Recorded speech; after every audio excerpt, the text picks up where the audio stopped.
Кузбасс для нас является таким, для Белазов, да и другой техники, таким испытательным полигоном. Самые передовые образцы Белазов мы поставляем к вам. Там они проходят апробацию, в том числе и беспилотные, на газомоторном топливе и так далее.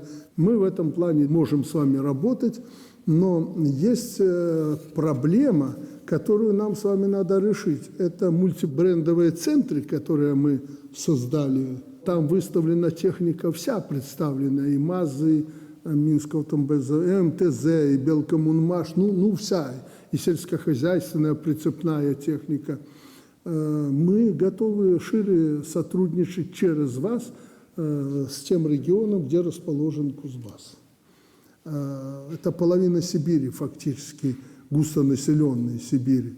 Давайте подумаем вместе, как этот центр задействовать таким образом, чтобы он объемы свои увеличивал. Мы готовы торговать с вашими компаниями, которые покупают у нас продукцию машиностроительную и другую, с определенными преференциями, которые у нас созданы, в том числе и по лизингу. Единственное, что в этом плане нам нужны гарантии. Потому что мы десятки миллионов долларов потеряли в России, когда сотрудничали без гарантии неизвестно с какими компаниями. Они разваливались, уходили, а потом генеральные прокуроры России и Беларуси, спасибо прокуратуре России, они по всей России искали этих людей для того, чтобы привлечь к ответственности. Это не дело. Поэтому нам нужны гарантии.